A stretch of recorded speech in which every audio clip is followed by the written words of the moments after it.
This is very important, and I say it a lot throughout the course, but I want to make a video just dedicated to it because it's that important. You need a good supplier.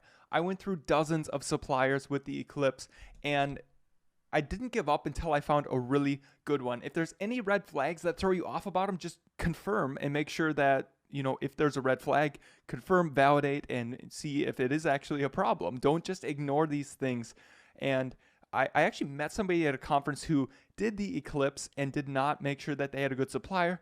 They didn't vet their stuff, and it ended up it cost them a lot of money. They had sold over $1 million, but they didn't have the certification. They didn't have a good supplier. They lied to them about the certification, and as a result, they went from, instead of making $500,000 to having it all taken back, and then their Amazon account getting shut down into attribution.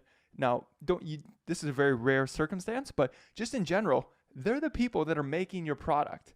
They're who you're going to be dealing with. They're like, essentially, how good they do is what your customer sees at the end. And essentially, when you get really good suppliers and build a relationship with them, you start to be able to order more products through them, and then they'll give you better terms. They might even, allow you to pay later or even give you credit terms and all sorts of great things. So really focus on finding a good supplier. This is essentially your business partner. So don't overlook this. And I think I've beaten that dead horse, but you'll hear it a lot throughout the course.